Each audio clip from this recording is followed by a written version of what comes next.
A'udzubillahi minasyaitonirrajim. Bismillahirrahmanirrahim. Alhamdulillahirabbil alamin wassalatu wassalamu ala asyrafil anbiya'i wal mursalin wa ala alihi wa sahbihi ajmain. Assalamualaikum warahmatullahi taala wabarakatuh. Tuan-tuan, puan-puan yang dirahmati Allah sekalian. Alhamdulillah, syukur kehadrat Allah Subhanahu Wa Taala dengan limpah kurnianya. Kita bertemu sekali lagi secara maya dalam program kuliah pengajian takmir daerah Kuala Selangor. Kelas pengajian takmir ini diadakan secara rakaman online bagi menggantikan kelas pengajian takmir secara bersemuka. Kelas pengajian takmir saya, Masjid Nurul Huda, Kampung Parit Mahang, Jeram, Kuala Selangor, Masjid Kampung Bukit Kucing, Jeram, Kuala Selangor, dan Surau Abdul Wahid, Kampung Bukit Kucing, Jeram, Kuala Selangor. Dan insya-Allah pada minggu ini kita akan teruskan pengajian kita tafsir Al-Quran surah Al-Waqiah, di mana pada minggu ini insya-Allah kita akan lihat dari ayat 47 hingga ayat 50. Sebelum itu, kita lihat pengajian pada minggu lepas, iaitu kita sudah pun pelajari ayat 41 hingga ayat 46, di mana ayat ini Allah menerangkan perihal golongan kiri. Siapakah golongan kiri itu? Golongan kiri adalah golongan ahli-ahli neraka. Di mana kita tahu ya puan-puan, surah Al-Waqiah ini menerangkan perihal hari kiamat, dan apabila berlakunya hari kiamat, manusia akan dihimpunkan di mahsyar, dan apabila dihimpunkan di padang mahsyar kelak, manusia akan dibahagikan kepada 3 golongan besar, iaitu pertama golongan kanan, di mana golongan kanan ini ahli-ahlinya adalah ahli-ahli syurga, dan yang kedua golongan kiri, di mana golongan kiri ini ahli-ahlinya adalah ahli neraka. Ada satu lagi golongan, iaitu golongan as-sabiqun. Siapa as-sabiqun ini? Ulaikal muqarrabun, ya, di mana golongan ini adalah golongan orang yang beriman yang terdahulu, dan mereka ini hampir dengan Allah, dan mereka ini akan dahulu masuk syurga lebih dari golongan kanan ini. Baiklah puan-puan ya, seterusnya kita lihat ayat 47 dan ayat 50. Di mana ayat ini juga menerangkan perihal golongan kiri. Siapa golongan kiri? Apabila kita lihat pada ayat sebelum ini, ya, di mana ayat 45 dan ayat 46, Allah menerangkan siapa mereka. Siapakah golongan kiri ini? Ayat 45 dan 46 Allah menerangkan mereka ini dahulunya semasa di dunia, mereka ini hidupnya mewah. Tetapi mereka lalai dan dilalaikan dengan kemewahan mereka, sehingga mereka melakukan terus-menerus dosa-dosa besar, dan mereka inilah yang akan dicampak ke dalam api neraka, dan mereka inilah akan menjadi penghuni neraka. Kemudian ayat 47. Kita lihat pada ayat 47. Wa kanu yaquluna aiza mitna wa kunna turabau wa aiza man ainna lamab'usun.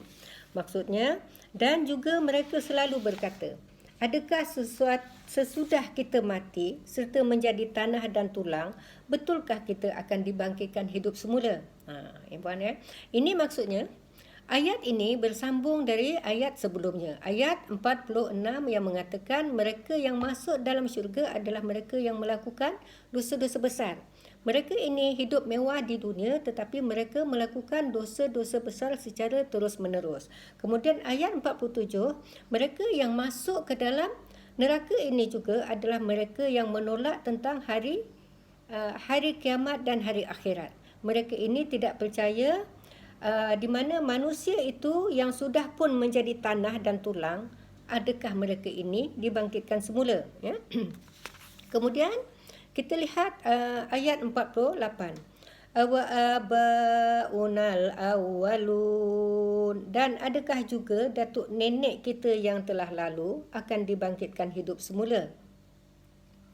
Ini adalah kata-kata orang-orang yang tidak mengenal Islam ataupun orang-orang yang sudah mengenal Islam tetapi meraguinya ataupun menidakkannya ataupun menafikannya. Dengan lain perkataan, mereka ini adalah orang-orang kafir.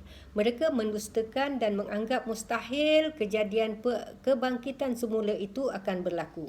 Ya. Mereka tidak percaya adakah mereka yang mati menjadi tanah dan menjadi tulang dan hancur boleh bangkit semula. Ya, inilah persoalan bagi mereka. Dan mereka ini walaupun di sudut hati ada satu kepercayaan, tetapi mereka tutup dengan akal mereka yang cetek, dengan ilmu mereka yang cetek. Mereka tolak wahyu dengan menggunakan akal mereka. Dengan akal mereka, kalau melihat kepada akal fikiran memang tidak logik. Ya, apabila manusia yang sudah pun hancur seperti debu boleh dicantumkan balik dan boleh dihimpunkan di padang mahsyar kelak. Kemudian mereka pun bertanya lagi pada ayat 48, adakah juga datuk nenek moyang kami yang telah lalu, yang terdahulu itu dibangkitkan semula? Ya. Kemudian untuk menjawab persoalan ini, Allah mengajar kepada Nabi Muhammad SAW untuk menjawabnya melalui ayat 49 dan ayat 50. Kita lihat ayat 49 puan-puan ya. Qul innal awwalina wal akhirin.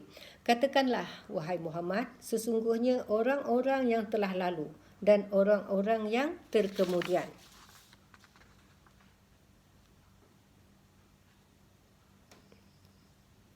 Ayat 50, lamajmu'una ila miqati yaumin ma'lum. Maksudnya, tetap akan dihimpunkan pada masa yang akan ditentukan dan pada hari yang telah termaklum.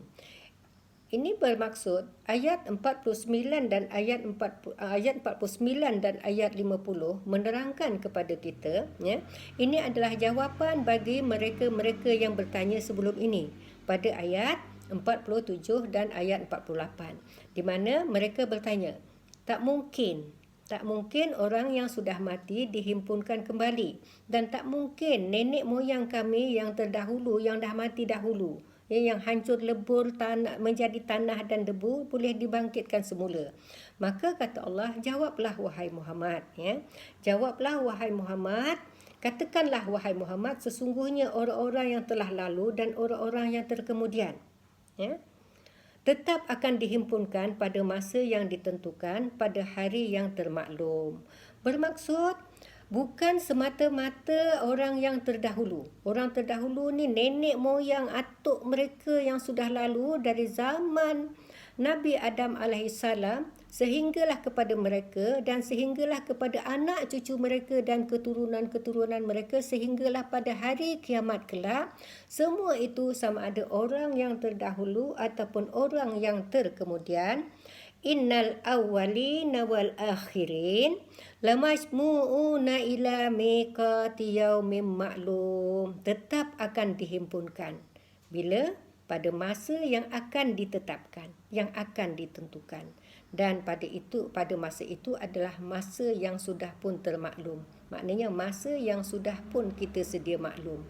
Sudah pun kita faham, hari kiamat itu pasti akan berlaku.